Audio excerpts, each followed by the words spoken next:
ताला अलैहि वसल्लम से हया होती तो आदमी डर डर करके जीता है कि अचानक मेरी मौत आएगी, कब्र में जाऊंगा तो हुजूर देखेंगे तो क्या कहेंगे, तू मेरा गुलाम है, इस शक्ल के साथ आया।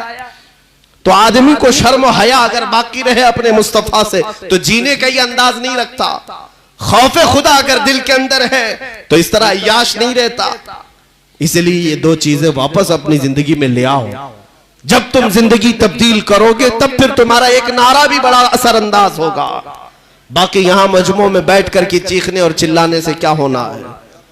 अगर तुम्हारे यहीं बैठ करके नारे लगाने से ही सब कुछ होना था तो क्या बात थी, लेकिन अमल के मैदान में तुम्हें तब्दीली लानी होगी मेरे अजीजों। आला हज़रत फाज़िल बरेलवी रज़ी अल्लाह ताला अन्हु ने इसी दुनिया को दूर करने के लिए तुम्हें नसीहत की थी।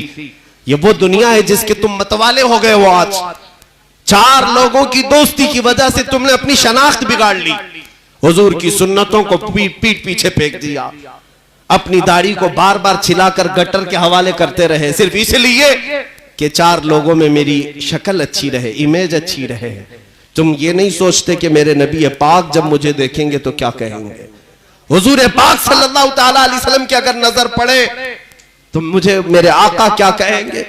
ये दुनिया जो तुम्हें दिख रही है हकीकत नहीं है मेरे अजीजों। उठो ऐ जवानों, छोड़ दो इन तमाम अय्याशियों को। शहद दिखाए जहर पिलाए कातिल डाइन शोहर कुछ, इस मुर्दार पे क्या ललचाना, दुनिया देखी भाली है। आला हज़रत फरमाते ये दुनिया शहद दिखाती है, जहर पिलाती है।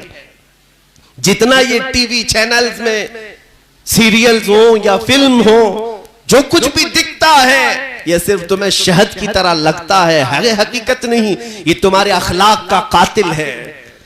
ये पूरा इंटरनेशनल तरीके से जो मुसलमानों के अखलाक को तबाह करने की साजिशें हैं, तुम समझते क्यों नहीं।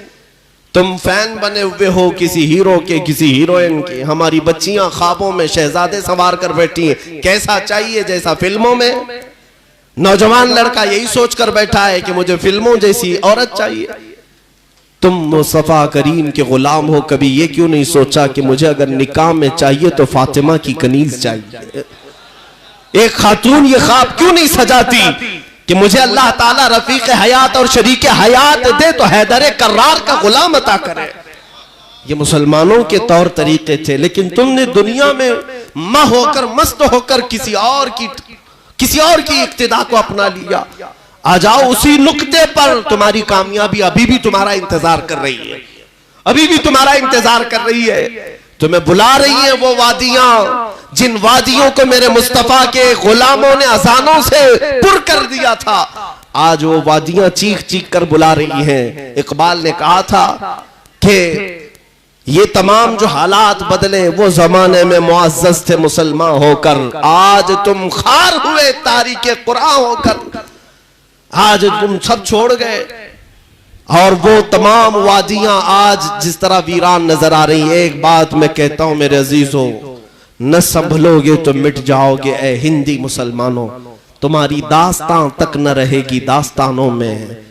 और फिर बहुत खूब ये कहा है शायर ने, नहीं तेरा नशीमन कसर सुल्तानी के गुंबद पर, तू शाहीन है बसेरा कर पहाड़ों की चट्टानों में। तुम जिस तरह की जिंदगी गुजार रहे हो ये मेरे मुस्तफा की दी हुई जिंदगी नहीं है। सुबह गाने सुनते उठना, शाम को रक्स देखते हुए सो जाना, नहीं मेरे अजीजों।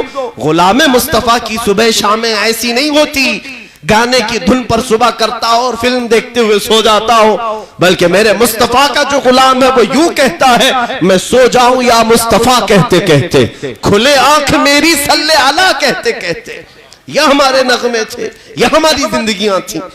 जब से बदल लिया तुमने इन जिंदगियों को, उनसे फिरे जहां फिरा फिर आई कमी वकार में। जो कुछ आज कमी है वकार में।